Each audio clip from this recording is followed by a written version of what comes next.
ఇల్లేగా, మా ఇంట్లోనే ఉన్నాను, హైదరాబాద్లో ఉన్నాను. సో నేను విన్నాను పొద్దున్నుంచి, నాకు ఫోన్లు రావడం జరిగింది. నేను కూడా వీడియో క్లిప్ చూశాను. మన మీడియా మిత్రులు చాలామంది నన్ను అడిగి క్లారిఫై చేసుకున్నారు. వాళ్ళ దాంట్లో రాలేదు నాకు తెలిసి.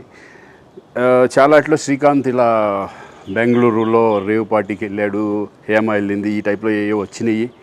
నిజంగా నాకు నవ్వు వచ్చింది. ఇంట్లో వాళ్ళంతా నవ్వుకున్నాం. ఇదేంటిది, మొన్న ఏమో విడాకులు ఇచ్చి పిచ్చేశారు నా భార్యతో, ఈరోజేమో రేవ్ పార్టీలకి వెళ్ళాడు అని వచ్చేసినాయి. కానీ ఒకటి, వాళ్ళు కొంచెం తొందరపడ్డంలో ఇది లేదనిపించింది. ఎందుకంటే వాడెవడో, అతను ఎవరో కానీ కొంచెం నాలాగే ఉన్నాడు. వాడు కొంచెం ఇలా కప్పుకొని, అది గెడ్డం ఉంది, బట్ ఇప్పుడు గెడ్డం నాకు లేదు అని, బట్ గెడ్డంతో నేను షాక్ అయ్యాను. ఇదేంటిది నాలాగా ఉన్నాడు ఏంటి అని నేనే షాక్ అయ్యాను. సో దయచేసి ఎవరు నమ్మొద్దు. ఎందుకంటే రేవ్ పార్టీలకి వెళ్ళే కల్చర్ నాది కాదు, పబ్ కల్చర్ మనిషిని కాదు నేను. ఒక్కోసారి బర్త్డే పార్టీలకి వెళ్తాము, ఒకవేళ తెలియకుండా ఏదైనా వెళ్ళినా ఒక హాఫ్ అన్ అవర్ నుండి వచ్చేస్తాను తప్పితే అటువంటి ఏమీ లేదు. రేవ్ పార్టీ ఎలా ఉంటుందో కూడా నాకు తెలియదు. సో దయచేసి ఎవ్వరూ ఈ విషయాన్ని నమ్మొద్దు. హ్యాపీగా నేను హైదరాబాద్లో ఉన్నాను, మా ఇంట్లోనే. ఇప్పుడు మా ఇంట్లో నుంచే నేను ఇది చేస్తున్నాను.